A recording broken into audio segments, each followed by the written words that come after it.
വാളയാർ കേസിൽ മാതാപിതാക്കളുടെ അറസ്റ്റ് തടഞ്ഞ ഹൈക്കോടതി. ഒരു നടപടിയും പാടില്ലെന്ന് സിംഗിൾ ബെഞ്ച് ഉത്തരവ്. വിചാരണ കോടതിയിൽ നേരിട്ട് ഹാജരാകുന്നതിലും ഇളവ്.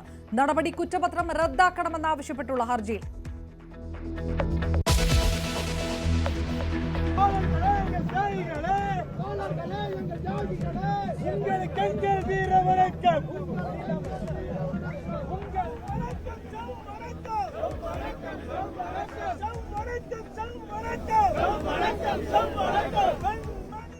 CPM-ന്റെ 24ാം പാർട്ടി കോൺഗ്രസ് മധുരയിൽ കൊടിയേറി. സമ്മേളനത്തിൽ കേരളത്തിൽ നിന്നടക്കം 600 പ്രതിനിധികൾ. ആശാസമരവും പരാമർശിച്ച സംഘടനാ റിപ്പോർട്ട്. UK-യിൽ നിന്നുള്ള പ്രതിനിധി രാജേഷ് കൃഷ്ണയെ പാർട്ടി കോൺഗ്രസിൽ നിന്ന് ഒഴിവാക്കി. ഓങ്ങല്ലൂർ പഞ്ചായത്ത് സെക്രട്ടറിയെ ഫോണിൽ വിളിച്ച് ഭീഷണിപ്പെടുത്തി മുഹമ്മദ് മോസിൻ MLA. അടിച്ച് മോന്ത പൊളിക്കുമെന്ന് മോസിൻ. വീട്ടിലെ സ്ത്രീകളോട് മാന്യമായിട്ട് പെരുമാറാൻ അറിയില്ലെങ്കിലും അടിച്ച് മൊന്ത പൊളിക്കും.